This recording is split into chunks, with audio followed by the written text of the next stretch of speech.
Lo que vamos a hacer ahora entonces es presentar una introducción a modelos intertemporales o modelos dinámicos.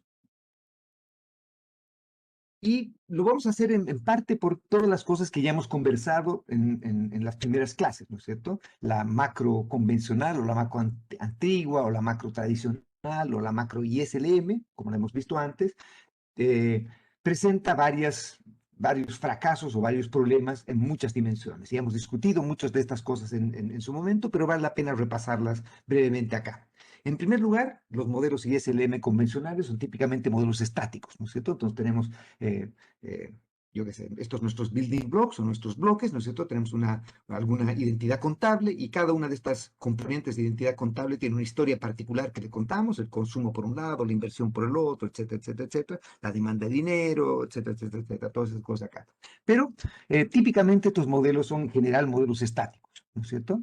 Y obviamente si hay algo que tenemos que tener clarísimo es que el 99.9, sino todas las series de tiempo y todas las variables de interés en economía y en macroeconomía son variables que exhiben persistencia. Es decir, que si quisiésemos los test de ruido blanco que hemos discutido anteriormente, la inflación no es ruido blanco, la tasa de interés no es ruido blanco, los consumos no son ruido blanco, el producto no es ruido blanco, el tipo de cambio no es ruido blanco, el precio del cobre no es ruido blanco, etc. Son series que presentan persistencia. Lo que ocurrió en el pasado está correlacionado con lo que ocurre en el presente y lo que ocurre en el presente está correlacionado con lo que ocurre en el futuro. Y por lo tanto, entonces, un modelo que sea estático, que no tenga implicancias intertemporales, fracasa desde el primer momento en tratar de dar cuenta de lo que estamos tratando de explicar, porque todas las variables que nosotros debemos tratar de caracterizar en equilibrio, empleo, desempleo, tasa de interés, tipo de cambio, producto, inflación, crecimiento, lo que quieran, exhibe persistencia. Entonces, ¿cómo vamos a tener siquiera la intención de poder hacer algo mínimamente serio con un modelo que es incapaz de dar cuenta de la primera de las cosas que debiese poder ser capaz, que es tomar en cuenta eh, las características dinámicas de las decisiones que toman los agentes? Y obviamente, otra vez, eso no está siendo tomado en cuenta ahí. Siguiente cosa que los modelos convencionales o tradicionales no toman en cuenta es que obviamente son modelos que son internamente inconsistentes. Internamente inconsistentes quiere decir que las decisiones que nosotros estamos evaluando en uno de los componentes de una de nuestras identidades, por ejemplo, está en abierta confrontación con lo que consideramos como óptimo en otra de las decisiones. Ejemplo típico de esto es que tenemos una función consumo por un lado, por otro lado tenemos una función de inversión, pero no tomamos en cuenta que el complemento de una tiene que ser la otra, ¿no es cierto? Lo que nosotros decidimos consumir hoy día quiere decir que estamos llevando menos recursos para el futuro, esa tecnología de llevar recursos para el futuro, en economía la llamamos a ver, los economistas, otra de las grandes cosas que los economistas hemos entregado al planeta Tierra, entre comillas, no nosotros, pero que hemos podido sistematizar, es justamente que estas consecuencias intertemporales de llevar consumo presente a consumo futuro es la manera en que nosotros, los economistas, mostramos la magia que hace el que nosotros interactuemos entre agentes distintos. Y es que nosotros hemos encontrado una manera de escribir lo que efectivamente en economía ocurre en el tiempo. Nosotros hemos encontrado la máquina del tiempo. Y la máquina del tiempo es la máquina en la que nosotros podemos llevar bienes o llevar cosas de un periodo a otro periodo. Y esa tecnología es la tecnología que se llama ahorro, ¿no es cierto? El ahorro es justamente esa cosa mágica que hace que nosotros podamos llevar consumo presente a consumo futuro. Estamos casi literalmente metiendo en una máquina del tiempo recursos y esos recursos aparecen cuando necesitamos el siguiente periodo. O por el otro lado, desahorro quiere decir simplemente que estamos metiendo en la máquina del tiempo cosas que van a aparecer en el futuro, las llevamos para que aparezcan hoy día.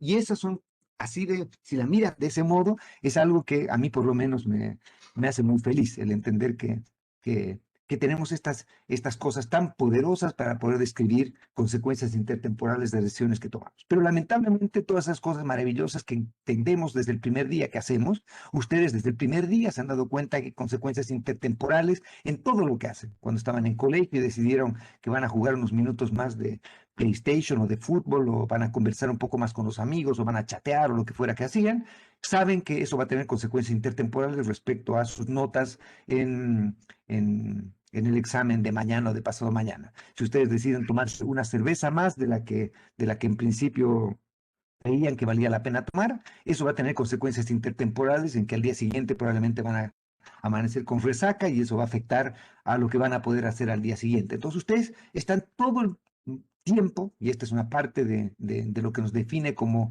seres humanos responsables y maduros, es que nosotros tomamos en cuenta las consecuencias intertemporales de nuestras acciones. Y esa cosa, esa magia, esa cosa tan poderosa y tan potente que ocurre intertemporalmente, es algo que está absolutamente ausente en los modelos ISLM. ¿No es cierto? Nosotros en los modelos ISLM lo que tenemos son estos ladrillitos, ¿no es cierto? Estas relaciones que consideramos en cada parte, y cada parte es parchada mediante identidades contables que las juntan. Pero obviamente estas identidades contables tienen contradicciones internas una con la otra. No estamos tomando en cuenta que cuanto consumimos ahora debiese tener implicancia respecto a cuánto podemos invertir o cuánto podemos ahorrar, ¿no es cierto? Y esta parte de acá no está tomada en cuenta en este tipo de decisiones.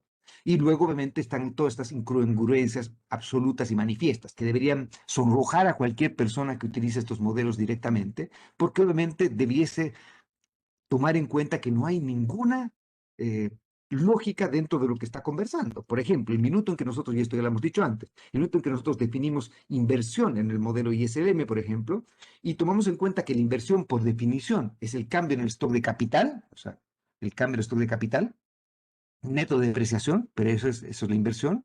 Y por otro lado, estamos asumiendo que el capital es fijo, cuando estamos modelando, describiendo la oferta agregada. ¿Cómo es posible que por el lado de la demanda tengamos cambios en el stock de capital y por el lado de la oferta el stock de capital esté fijo? ¿Cómo es posible que podamos llamar inversión a un modelo en el cual, por otro lado, estamos asumiendo que el stock de capital está fijo?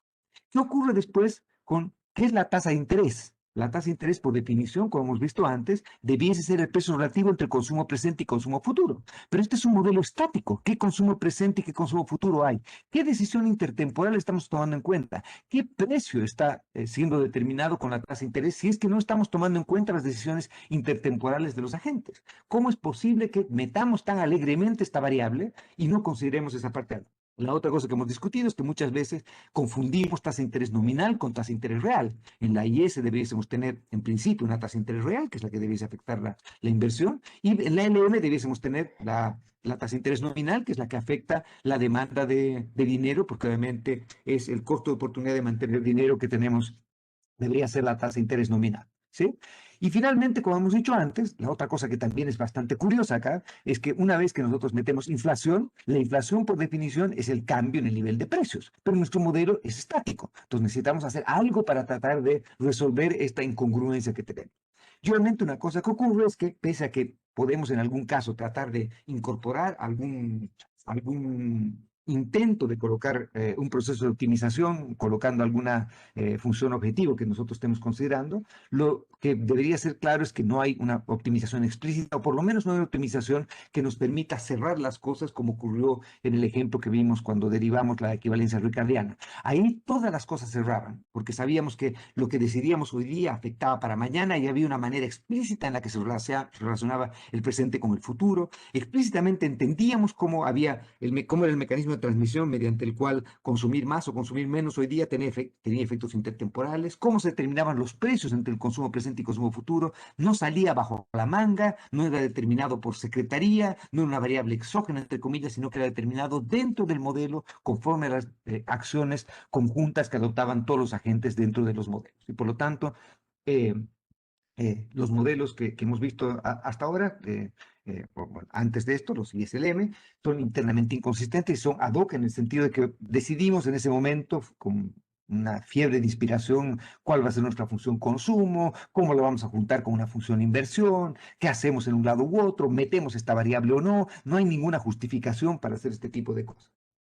El siguiente problema que tienen estos modelos es que obviamente típicamente, no necesariamente tienen que ser así, pero típicamente estos modelos son determinísticos.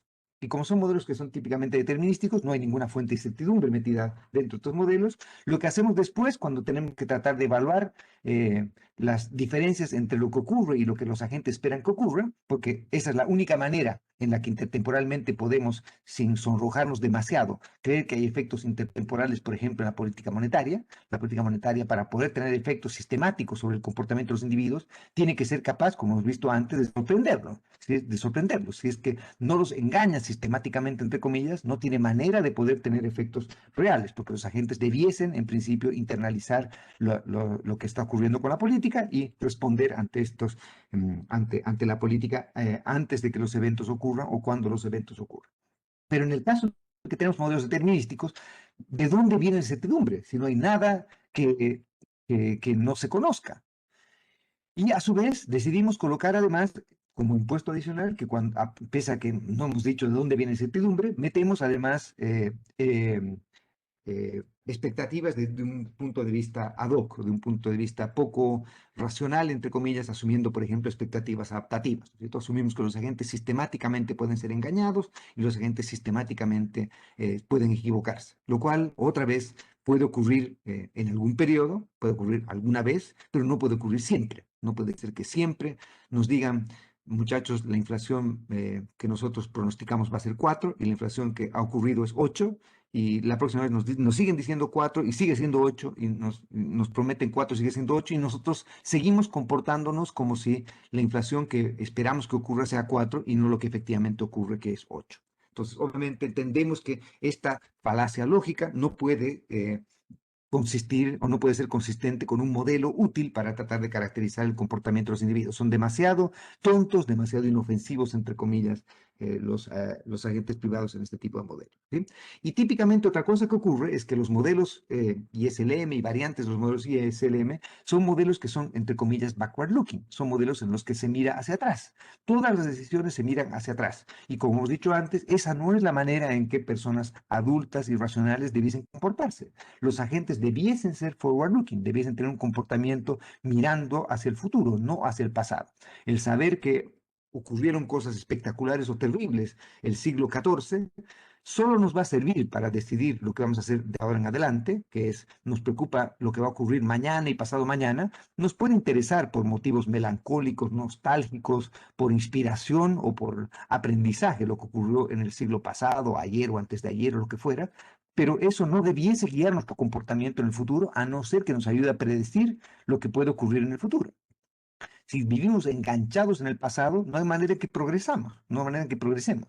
Si vivimos llorando la milonga y quejándonos de las terribles cosas que nos ocurrieron en el pasado, no vamos a tener manera de progresar en el futuro. Lo que tenemos que hacer es simplemente entender que lo que ocurrió en el pasado, si nos sirve para predecir lo que va a ocurrir en el futuro o para entender lo que va a ocurrir en el futuro, es útil, pero solo en ese sentido. Por eso es que como economistas tenemos otra moraleja u otro aprendizaje que ojalá pudiésemos entregar a la humanidad, que es justamente cuán importante o profundo es el concepto de costos hundidos, ¿no es cierto? Yo creo que somos mejores economistas y somos mejores personas si es que nosotros nos comportamos en nuestra vida diaria, además, internalizando el concepto de costo hundido. Los costos hundidos son costos irrecuperables, pero las decisiones que tomamos no debiesen tomar en cuenta los costos hundidos. Los costos hundidos son, bajo ese nombre, hundidos, ¿no es cierto? Si nosotros seguimos machacándonos por los costos que incurrimos en el pasado y que no podemos recuperar, independientemente de cómo hagamos, de que hagamos las cosas, y seguimos tomando decisiones sabiendo que eso no se va a poder recuperar, pero tomando en cuenta esos costos, estamos tomando decisiones que son subóptimas. ¿No es cierto? Y no solo subóptimas, sino trágicas. Van a ser ineficientes y vamos a ser personas muy amargadas si vivimos todo el día quejándonos y amargándonos por costos hundidos. Los agentes racionales debiesen ser optimistas, los agentes racionales debiesen ser forward-looking, los agentes racionales debiesen ser responsables y entender que lo que importa, entre comillas, es dónde estamos y a dónde vamos, ¿no es cierto? Obviamente las otras cosas importan también, pero importan como restricciones para lo que podemos hacer y como ayuda para entender lo que puede venir. Pero si seguimos tomando en cuenta, tomando decisiones pegados en el pasado, estamos tomando decisiones que son subóptimas.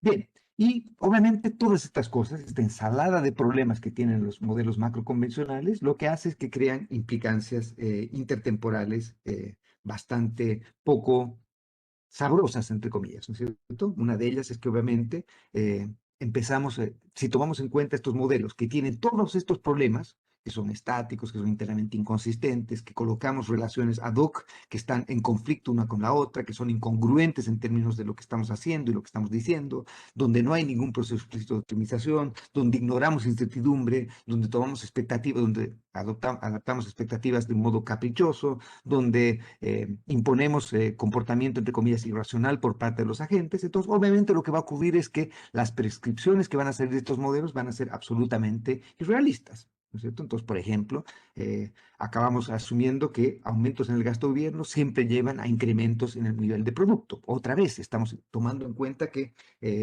no estamos tomando en cuenta la parte relevante de esto. Un aumento en el gasto de gobierno tiene consecuencias respecto a los recursos que el sector privado puede destinar a otros fines, ¿no es cierto? Porque un aumento en el gasto de gobierno, a diferencia de lo que hemos visto con la equivalencia recariana, un aumento en G tiene que ser financiado de algún modo. Tiene que ser financiado por un aumento de impuestos hoy día, o si no es financiado por un aumento de impuestos hoy día, va a tener que ser financiado por un aumento de impuestos mañana. Porque si no es financiado por un aumento de impuestos hoy día, tiene que ser financiado por contraer más deuda hoy día. Y al contraer más deuda hoy día, quiere decir que vamos a tener que pagar más deuda mañana. Y al tener que pagar más deuda mañana, si es que la secuencia de gastos se mantiene igual y no ahorramos en el futuro lo que estamos desahorrando hoy día en términos de gasto, vamos a tener que cobrar más impuestos mañana. Y los agentes tienen que tomar en cuenta eso. ¿No es cierto? El hecho que aumenten los impuestos quiere decir que van a haber menos recursos privados disponibles para algo y por lo tanto, si es que el sector público no es tan eficiente en el impacto en el producto que tiene respecto al sector privado, entonces no necesariamente un aumento en el gasto de gobierno va a llevar a incrementos en el producto. De hecho, si es que tomamos en cuenta, por ejemplo, la evidencia entre países en los paneles de crecimiento y demás cosas, algo que es un hecho estilizado que es razonablemente robusto, es justamente ese, ¿no es cierto? Que tanto nivel como crecimiento del producto se ven deteriorados con aumentos de la participación del gasto gobierno en el producto.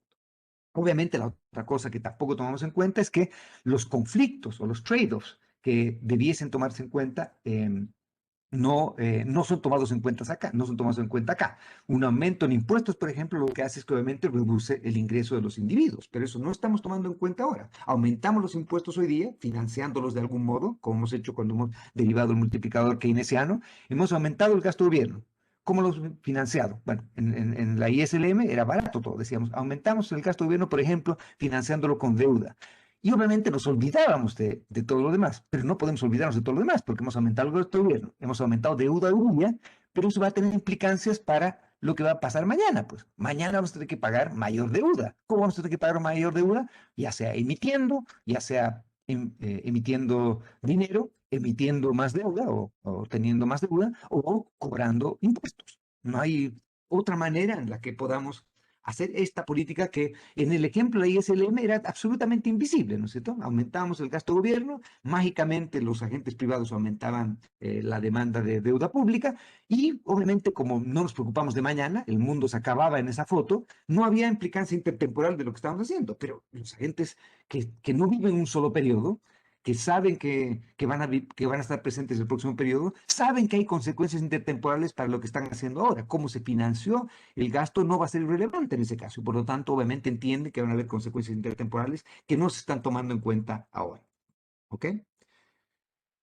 Obviamente, la otra cosa que hemos discutido también es que los cambios en las políticas afectan la manera en que los agentes se comportan. Esta es la moraleja de las cosas que hemos estado viendo desde la crítica de Lucas y después, ¿no es cierto? Que cómo cambios en política deben tener consecuencias de primer orden respecto a cómo los agentes reaccionan o se comportan. Y por lo tanto, entonces, debiese ocurrir que si es que nosotros asumimos que los agentes no van a hacer nada y son totalmente pasivos ante lo que hagamos, los efectos van a ser completamente distintos a lo que en realidad va a ocurrir, que es que los agentes internalizan cuando alguien nos dice, no voy a cobrar, no voy a subir impuestos y los subo, o estoy comprometido con esta meta de inflación y deciden emitir, o prometen que yo qué sé, que van a ahorrar en esta cosa y no ahorran. Todas esas cosas tienen consecuencias intertemporales. La credibilidad, y lo que hemos discutido en la anterior clase también, debiese ser parte de esta historia, ¿no es cierto? Y por lo tanto, entonces, obviamente, una cosa que debiese ser como relativamente obvia y simple acá es que muchas otras cosas tampoco parecen ser muy razonables. Por ejemplo, algo de lo que nos dicen ahora es que una manera de aumentar el producto, por ejemplo, es aumentando el consumo, ¿no es cierto? Que sería todas estas políticas de demanda. Esto obviamente, si es que ustedes tuviesen, no sé, seguramente todavía no los tienen, pero cuando tengan un hijo y su hijo les dice que la manera de volverse ricos permanentemente en el futuro es organizar permanentemente fiestas y consumir, usted le van a decir, hijo, no es así. O la mejor manera de tener mejores notas en la universidad o en el colegio es no estudiar y todos los días dedicarse a la PlayStation o a jugar fútbol o a jugar básquet o a hacer una fiesta.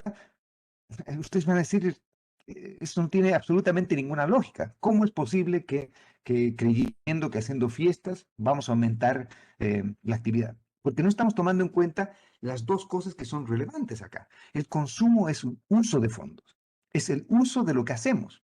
Lo importante acá es lo que producimos, no es cómo destinamos lo que producimos a distintos fines.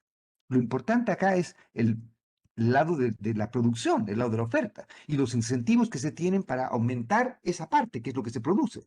Lo que trabajamos, el esfuerzo que hacemos es lo que genera que hayan cosas para poder consumir hoy día o consumir en el futuro o ahorrar o lo que fuera.